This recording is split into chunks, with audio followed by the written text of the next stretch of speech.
fin, yo digo que no hay cosa más bonita en una conferencia que se vuelva al final tertulia. Entonces yo quisiera que cuando hablara el último, entraran ustedes también para volver esto una tertulia, porque todos tenemos cosas que nos aclaran a nosotros mismos lo que nosotros nos planteamos. Bien, ahora el maestro Gómez Galindo, curador. Carlos Blas Galindo. ¿Mande? Carlos Blas Galindo. Carlos Blas Galindo. Perdón por el Gómez. Bien, Carlos Blas Galindo, curador, miembro de la Academia del Arte, nos va a hablar también sobre la obra de Semisch y el arte, la pintura, en fin. Adelante, maestro. Qué gusto, buenas noches. Qué bueno que estamos juntos nuevamente para abordar desde cada uno de nuestros puntos de mira la producción de Ernesto Semisch. Yo vengo directamente desde Chihuahua para tratar el tema. Tú vienes directamente desde Oaxaca, ¿no? ¿Y tú desde qué colonia de aquí? Yo de la Juárez. De la colonia Juárez. Para abordar, miren, somos multiculturales, plurilingües y todo eso.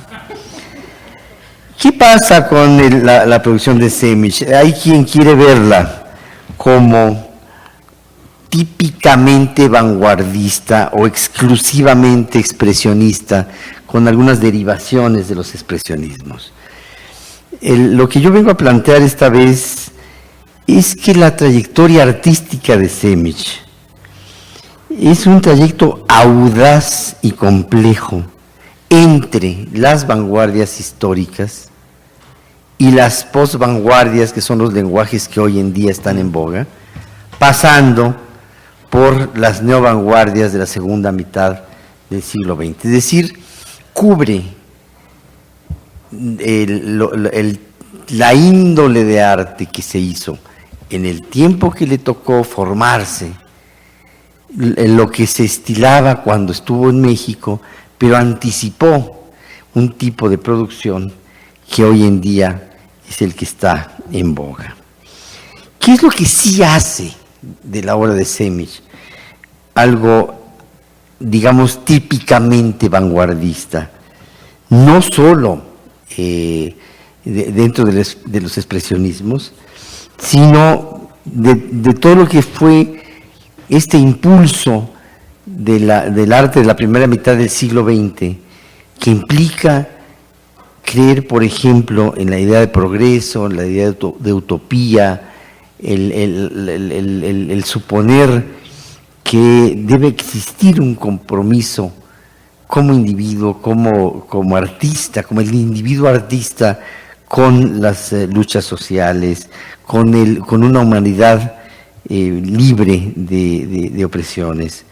¿Qué es lo que hace en la obra de Semisch algo que sea auténticamente vanguardista? Por ejemplo, su provocación frente al orden artístico establecido, una subversión. Todo el mundo esperaba que los artistas de las vanguardias, sí, muy avanzados en su momento, acataran las normas de las vanguardias. Decía, si tú eres expresionista, pues solo te aguantas y tienes que cumplir una serie de preceptos, de normas, de paradigmas, y hacer el arte vanguardista, el arte expresionista, según un cierto número de reglas, unas explícitas, otras no tanto. Entonces, lo que hace Semisch es sí cumplir durante la etapa en la que está vinculado con los expresionismos, cumplir esa serie de preceptos.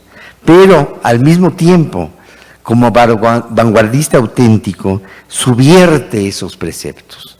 Es decir, es alguien que va y viene entre lo que es la norma y lo que él tiene que expresarnos, toda vez que los expresionismos tienen que ver con los sentimientos, y además son artes, las de los expresionismos, que florecen cuando, como ahora, hay conflictos bélicos, hay dificultades financieras, hay torpezas políticas, electorales algunas, otras de otra índole, Entonces, los expresionismos florecen cuando existe este tipo de problemas en nuestras sociedades, en nuestras colectividades. Ahora bien, les exigían se autoexigían, digamos, los vanguardistas, ser originales, empero tenían que acatar una serie de normas. Vuelvo al caso de los expresionistas. Sin embargo, Semic lo que hace es enarbolar una originalidad verdadera. Los vanguardistas perseguían la originalidad, pero muchos de ellos acataron las normas con tal de mantenerse dentro de alguno de los ismos de la primera mitad del siglo XX. Sin embargo, Semic lo que hace es enarbolar día con día, en todas las etapas de su producción, una originalidad verdadera. No es que haya originalidades falsas, me refiero a que no acata pues esa serie de preceptos, de normas, ¿no? La preceptiva, la normatividad, no las acata y no tiene por qué. Es un auténtico vanguardista y por ende hace caso omiso de esas imposiciones de sus mismos colegas o de los artistas de su momento, incluso de Bauhaus, ¿no? Porque Bauhaus lo único a lo único que está uno obligado en Bauhaus es a ser creativo. Sin embargo, hay un estilo Bauhaus, lo cual es con mucho algo contradictorio. Entonces, Semic es un artista que enarbola la originalidad verdadera. También, ya hemos dicho, ya acabo de mencionar, subvierte el orden establecido en su momento por sus propios colegas, por él mismo. Por otro lado, enarbola y practica cotidianamente esta originalidad verdadera. Y por otro lado, sí tiene una filiación utopista, una utopía que tiene que ver, es decir, una utopía social, pensar que hay un futuro posible mejor que el presente y obviamente mejor que el pasado, y además una utopía artística, todo arte, que tiene un poco que ver con la idea de progreso de las vanguardias, pero que va mucho más allá, es decir, todo arte nuevo, propositivo, tendría que ser mejor que el anterior, no solo por el solo hecho de ser nuevo, sino porque abraza este utopismo, que es lo que el gran motor, el gran combustible más bien para el motor de las vanguardias. Y tiene el interés desde la etapa de su filiación expresionista de reunificar el arte y la vida, cosa que se habían divorciado los artistas de sus colectividades desde el romanticismo, tal vez un poco antes, y como que todavía no se reivindican, ¿no? Todavía andamos unos por un lado y otros por el otro, pero Semic es de los artistas que plantean y consiguen interesar a los públicos no especializados en su quehacer. Digamos, si hay una exposición con alguna obra de este artista, hay personas que voltean a ver la producción que espero que sea de mezcal, ¿verdad? A mí me dijeron que habría mezcal, es buena cantidad para empezar, está bien, gracias, y un tobalá no está mal. Gracias a quienes trajeron el tobalá de 1/4 litro. Entonces, sin embargo, Semic, a partir de su obra, es decir, a partir de ver su obra, yo tuve el enorme privilegio de convivir, de cohabitar con la obra de Semic hace muchos años. Gertrudis la llevó a mi casa y ahí dejó la obra durante unas semanas, y lo que yo hacía era, bueno, pues verla, recorrerla, tocarla, cosa que en los museos ya nos dan manazo en la mano si hacemos algo así. De manera pues que al explorar y reexplorar la producción de Semic, vemos que sí es un artista vanguardista, no solamente típico, sino a ultranza, toda vez que hace esto que acabo de mencionar.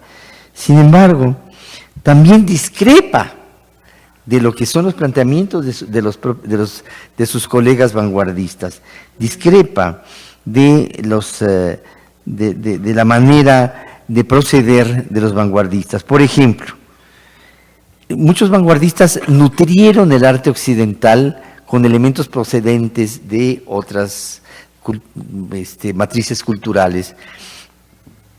Por ejemplo, los cubistas metieron cosas africanas, nuestros nacionalistas metieron cosas del arte popular, etc. Lo que hace Semic es, sí, trabajar con aspectos no occidentales de las artes, como lo chino, lo mesoamericano, pero no incorporar elementos solo iconográficos, ni tampoco los obvios y superficiales.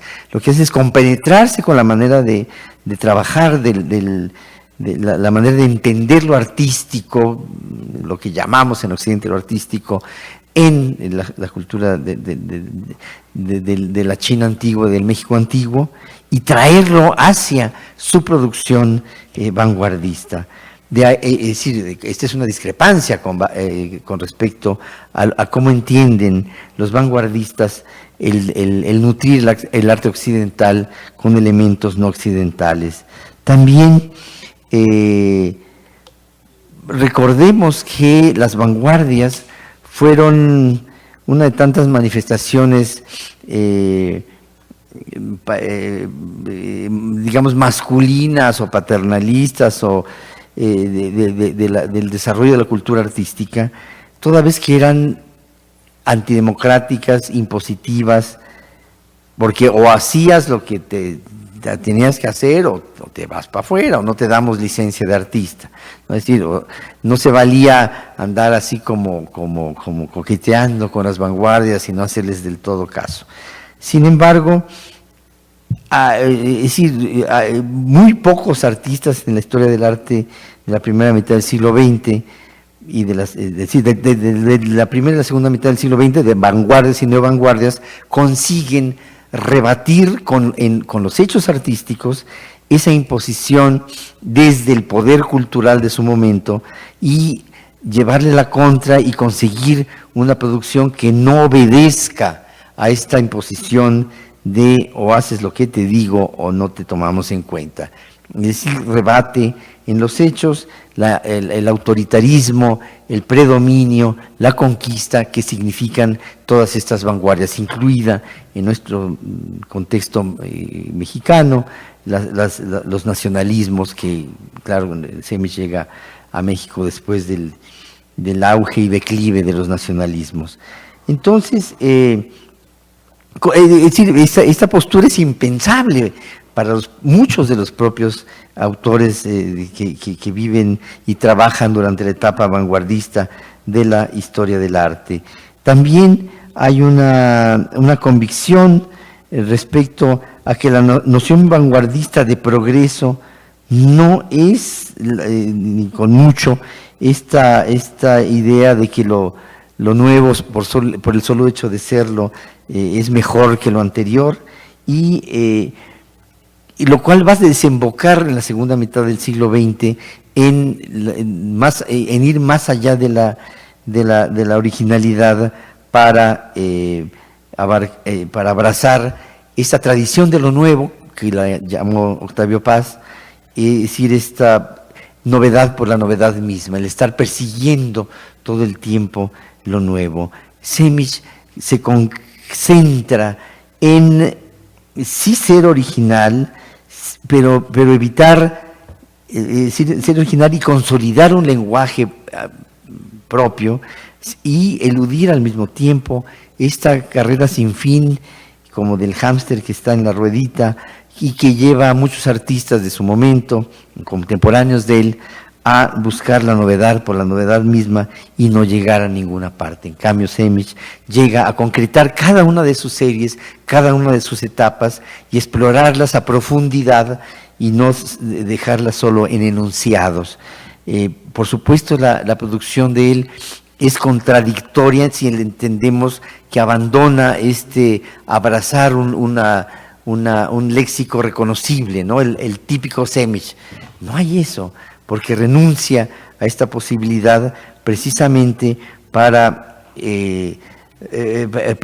avanzar en su producción y evitar estancarse. Muchos de estos preceptos de las vanguardias hicieron que demasiados artistas de su época, incluidos varios de Bauhaus, se quedaran, digámoslo así, estancados o atorados en los lenguajes que le habían resultado exitosos.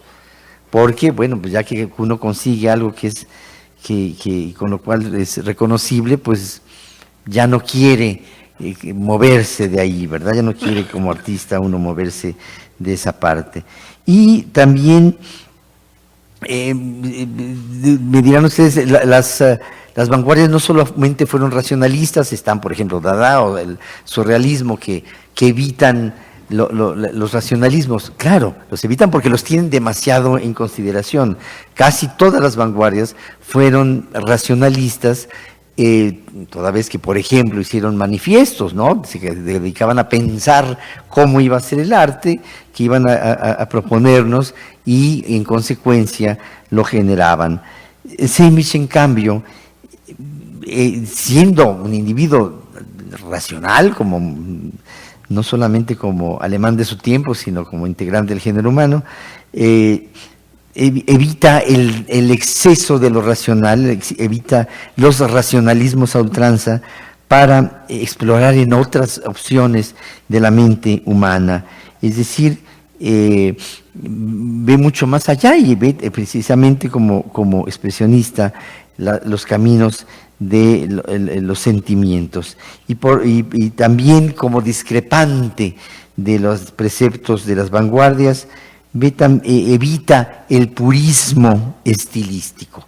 Decía yo hace un momento, no hay el típico Sejmic o la etapa más Sejmic de Sejmic, no, tiene las fases de su producción que a él le interesa explorar a profundidad hasta agotarlas. Un artista nunca agota del todo las opciones que él mismo propone y a veces, pues por razones de tiempo, ya no le alcanzó a Ernesto a explorar a profundidad la última propuesta que planteó. Sin embargo, ahonda lo más que que puede y que lo puede hacer con enorme solvencia en cada una de estas etapas. Ahora bien, siendo Sejmic un artista formado en la etapa de las vanguardias de la historia del arte occidental, también coincide con algunos de los preceptos que son vigentes durante la etapa neovanguardista, es decir, la de la inmediata posguerra y previa a lo que en algunos lados llaman la posmodernidad, es decir, previa a lo que se trabaja en los años 80, a partir de los años 80 en el arte occidental. Y esta convergencia con la fase neovanguardista de la historia del arte lo hace abrazar ese carácter libertario de su propio quehacer. Eso no lo habían tenido los vanguardistas, como que no digo que se autocastraban, pero porque suena re feo, pero como que se mantenían pues tan rígidamente fieles a los preceptos que ellos mismos habían planteado, que difícilmente tenían una movilidad fuera de estos preceptos. Es decir, Sejmic es capaz de coincidir con los planteamientos neovanguardistas respecto a que sí, hay que proponer algo que sea libertario en lo social, en lo comunitario, en lo personal, pero hay que también ser capaces de conseguir lo libertario dentro del propio quehacer artístico, y esto lo consigue con enorme éxito Ernesto Sejmic. Pero siendo un autor formado en la etapa vanguardista de la historia del arte, es decir, la primera mitad del siglo XX, que coincide con desapego de las normas de los artistas neovanguardistas, es decir, los que trabajan a partir de la segunda mitad del siglo XX hasta antes de la llamada posmodernidad, también coincide como precursor, pues no sé si adivino, porque eso también suena medio extraño, pero es capaz de notar que a partir de los años 80 en el mundo de la cultura artística van a existir una serie de nuevos intereses que van a mover a los artistas. Y entonces él es precursor y con mucho y con enorme éxito de ciertos rubros que caracterizan a las posvanguardias. Por ejemplo, su interés por lo inestable. Hasta las vanguardias y las neovanguardias estaban convencidísimos que el universo y el más allá y el más acá eran estables. Semic en su obra nos demuestra que esa inestabilidad del mundo de las cosas, esa incertidumbre que ha sido mencionada aquí, que ahora trabajan los que investigan la teoría del caos, pero él, no, digamos, la teoría del caos no la leyó porque no se había escrito todavía cuando él estaba siendo devorador de libros y de escritos y de pensamiento en su momento. Todavía no se planteaba la teoría del caos. Sin embargo, en buena parte de su producción mexicana, de la etapa intermedia y final de su vida productiva en nuestro país, es la manifestación en formas de lo que es la investigación en la teoría del caos por parte de físicos y de científicos. También coincide y sabe que existen las geometrías no euclidianas, que esas no son tan recientes. Recordemos que Einstein trabaja a partir de las geometrías no euclidianas para plantear su teoría de la relatividad restringida, es decir, las geometrías no euclidianas se gestan y se desarrollan a final del siglo XIX, ya se concretan a principios del siglo XX. Pero no es sino hasta la etapa posvanguardista de la historia del arte, es decir, hasta los años 80 y por lo menos hasta antes de subirme al metro y venir para acá, que la teoría del caos y las geometrías no euclidianas son lo que conforman nuestra visión en cuanto al orden geométrico. Eso es un término muy bonito, el orden geométrico de lo que son, de lo que es este mundo, este universo, lo que llamamos la realidad tangible. Entonces, en la producción de Semic ya se ve esta conciencia, este saber que existen el caos. Lo único estable para los estudiosos del caos es el caos. Lo único estable es lo inestable. Lo único permanente es lo efímero. Entonces, esto no coincidían con él los vanguardistas y neovanguardistas, y él lo percibe ya desde su etapa productiva en nuestro país.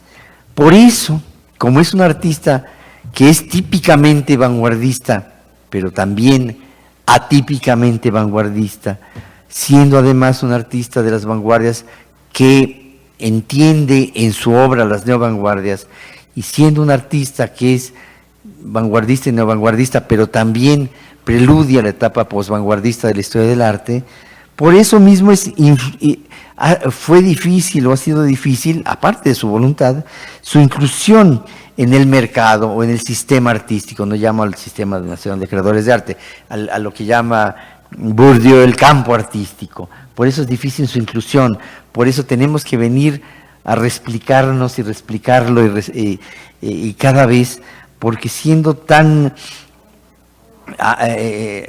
diríamos en términos mexicanos, tan aventado, no hay manera de hacerlo si no es con estas serie de lecturas, de volverlo a ver y volverlo a ver. Por eso qué bueno, no solo que estamos conversando sobre su quehacer, qué bueno que se hagan exposiciones, y solo viendo su obra y volviéndola a ver podremos reentenderla y entenderla. Fue difícil entonces su inclusión en el mercado, pese al esfuerzo de la Galería Arvil, y difícil o lento conseguir esa atención que Gertrudis ha emprendido, nos ha invitado a hacer, la atención por parte del mundo académico, de los públicos, el atender, reatender, voltear a ver a esta formidable y complejísima producción de Semic. Un trayecto, como empecé a decir, un trayecto audaz y complejo, desde las vanguardias, pasando por las neovanguardias y desembocando en las posvanguardias. Muchas gracias.